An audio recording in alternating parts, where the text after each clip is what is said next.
All right, welcome to another episode of F1 Fanatics, aka the shit show at Ferrari. So Elkann has come out and has said that the car has improved during the season and that they have the most consistent pit crew and they are fantastic and that therefore everything is not up to par. And basically, the drivers need to shut up and focus on driving because they can still come second place. Now, let's start off with what he first said. He said the car is improving, delusional. Second of all, he said the pit crew is good, true. Then he said everything else is not up to par. That could mean strategy, true. Strategy is not up to par. Uh, he needs to add the car there too. The car is not up to par. And then he said the drivers need to shut up. I'll go to you first, Kunle. What are your thoughts? Yeah, like you said, some of the things that you said were nonsense. The Yeah. engineers, messed up at the beginning of the season, doing all sorts of stuff to a car, perfectly decent car from the end of last season, and they've been playing catch up all through the rest of the season. Okay, we say the pit crew was good, but I've been seeing I've been seeing his pit stops. I don't know if it's my imagination, but I think his pit stops are half a second slower than Verstappen's. I think he's pitting in the 2.9s. I keep seeing 2.9 for Hamilton's pit stop. I keep seeing 2.5 for Okay. Verstappen's pit stops, but I need to Yeah. check that But yeah, to I be think so. But completely but, sure. but at least they've been consistent, unlike Yeah. McLaren. McLaren was inconsistent. Yes, Yeah. they've not made any terrible mistakes and they've been relatively smooth. So yes, the pit crew has been decent. But the team has had issues, and the Yeah. clashes within the team, and they're not protecting their drivers from these things. I mean, he's just exposing his drivers to all these problems, and for him Yeah. to just tell him that the driver should shut up.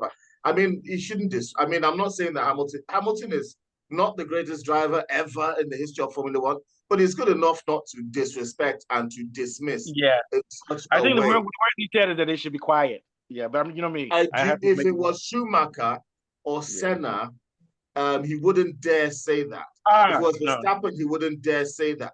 If it was Vettel, he wouldn't dare say that. I think No. that the disrespect comes from, what No. We know why. we We know know why. why. Because no other great champion would be disrespected and dismissed like that in such a manner unless he had a certain look. That's my Yeah. own feeling about And it because and I've never it, seen him before. yeah. And but also in general, there's a level of disdain that the Ferrari management have. They even remember when they were rumoring that they would get rid of they were saying they were going to get rid of the coach. I mean what's his name Vasseur. So there's a level because Vasseur, even because he said the drivers need to shut up. I know he's talking about Hamilton more than Leclerc, but Leclerc, even because Leclerc, Leclerc hasn't spoken. yeah.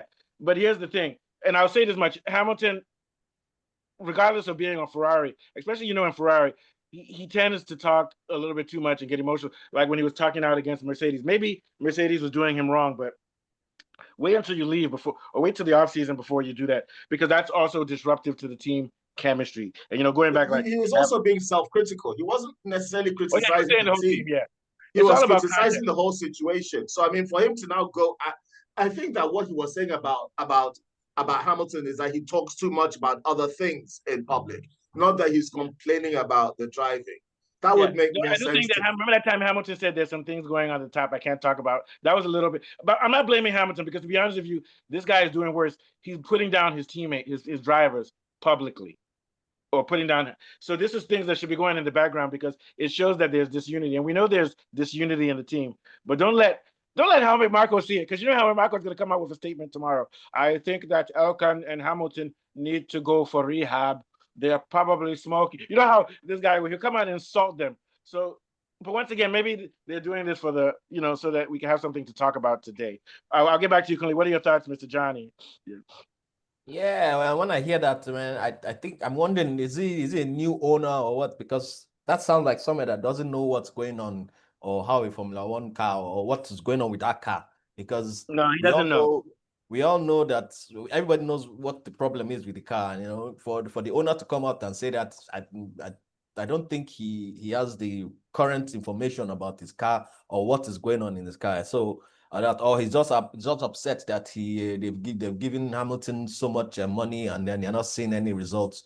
But I don't think he knows what is going on at all. That statement sounds like someone that just doesn't know what's going on. Like Yeah. Well, let's a look big at this. I'm man. looking at his bio.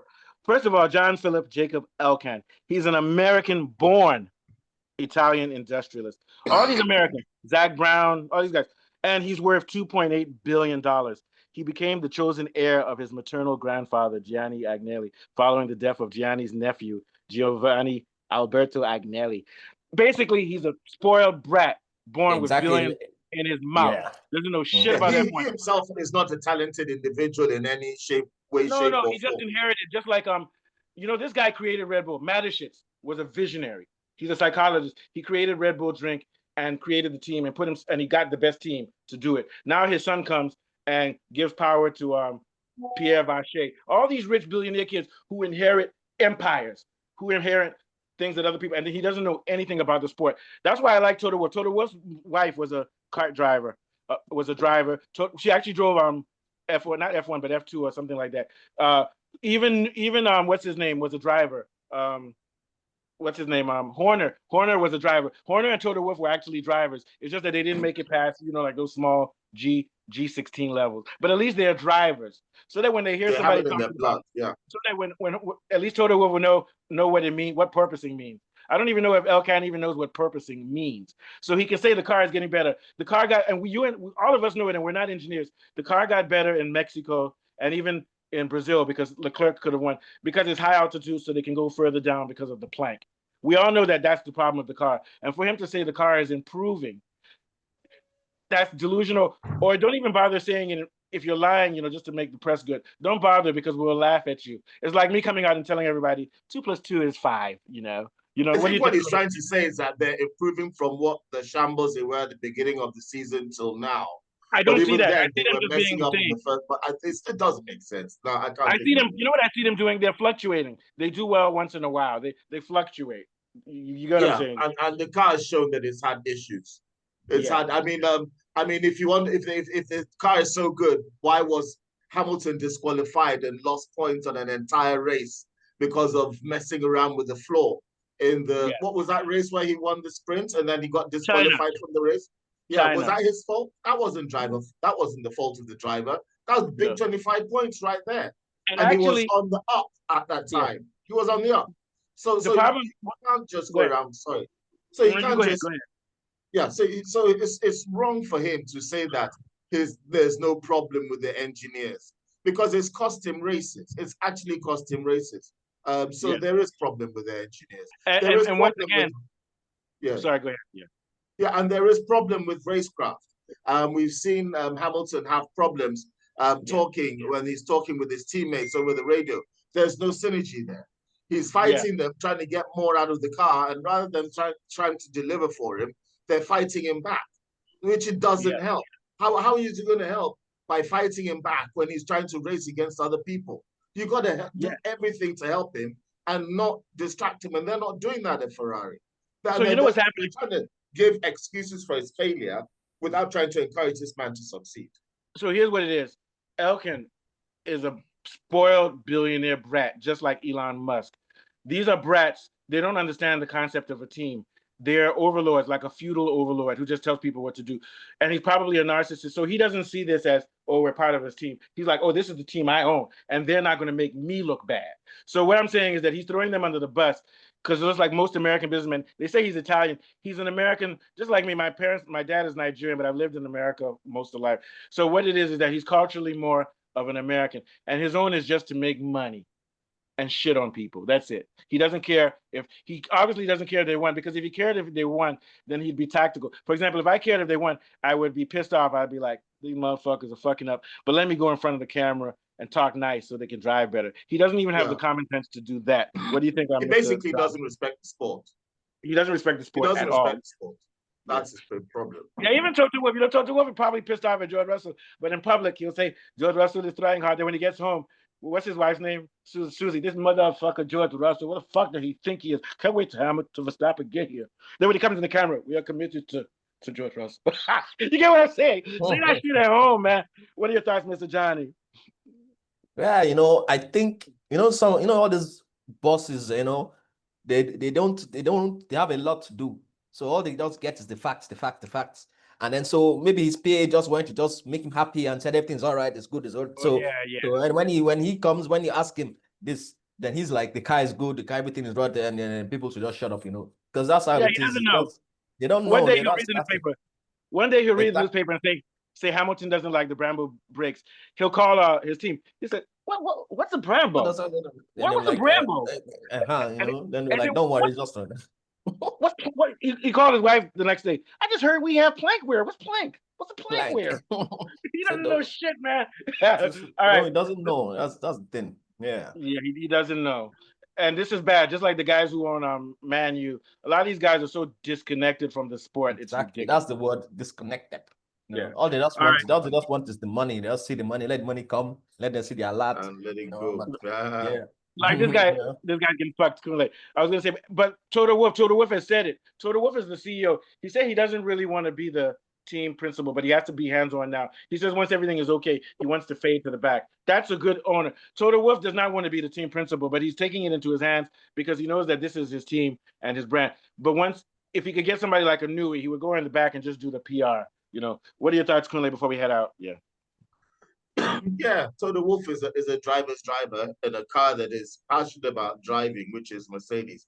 I don't like the setup at Ferraris. It lacks the passion that the Mercedes has. It lacks the passion that Horner had. We like to see people who've been more involved in the sport, love the sport, love its champions, respect its champions, and the difficulty. And the fact that you were born into wealth does not give you any talent to comment on people who have made it their life's work to be the best at what they do.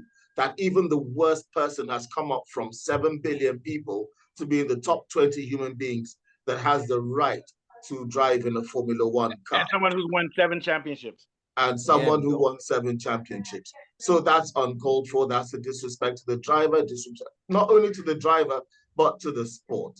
And there's more classy ways, even if you object to anything that he said or done, that you can criticize your driver. And you should always try to defend and protect your team from outside influences. If I was the one, I'd say, well, we're all hurting and we're all striving to do better. Hamilton should do better. We will do better. That's the kind of thing you say. You don't start saying, oh, he's good, but he's shit. Because that's basically what he did. And he said basically drive your car, basically telling them to shut up and drive and focus in public. It's very clear that I don't think Hamilton's going to be there after next year is going to be Hamilton's last season in F1. I think so, because it's the type of language they're using towards him shows that there's also a disrespect for him within the team. I'm not sure he's going to get back in Ferrari next season. I think that they're going to drop him at the end of this season. They want Bierman. I think they want Bierman. What are your last thoughts on that, Johnny? Before we head out? Yeah. Oh well, Hamilton's contract is how long is it? He still has till 2026. Yeah, right? But it's like football. It doesn't matter. They can cut your contract anytime and get someone else. I think he has a 2+1 or something like that. So he does have. So I think if he does well next year, they'll still keep him or like that. Let me just say if the car is good next year. And because Hamilton, once that car is good, Hamilton is going to be winning races like crazy, like normal. They might drop him. Sorry. Yeah. Go ahead. Sorry, they might drop him to driver 3 to get rid of him and then get the person they want to partner Leclerc. I think they want Bierman. I think they're going to do him over. Bierman, or maybe even, let me tell you something, maybe even Piastri. To be honest with you, watch out for Piastri, man. Because Piastri is leaving that team. I'm telling you, he's leaving that team. And if I were Piastri, I'll get out of that team as soon as I can, man. It doesn't matter how good a driver you are. If your team's not behind you, you're screwed. If Piastri's smart, if there's a seat available, I don't know, it's gonna be difficult. He might even jump to Aston Martin, but that's only if this guy quits, Alonso. But I think Alonso is gonna give it one more year, so we'll see. No, Alonso is waiting for that for that Aston Martin to be. Yeah, but he said that if he doesn't do it next year, he's gonna quit. Yeah. All right, so let's get out of here. So take us out, Kunle. Good show. Yeah, so it's been an interesting show. My greatest criticism about Lewis Hamilton is that he's been naive in believing that he could just float around and everybody will love him. And he's beginning to discover that that's not the case. And am I taking you all out? So from myself, take us out. Johnny and Mustafa, we bid you goodbye, farewell, adieu. Don't forget to like and subscribe, and we'll see you on the next one. Okay, nice one, guys. Mr. Johnny, I'll send the thing for the thumbnail. Thank you. Okay. Hey, Okay, no cool. freezing. It's not freezing.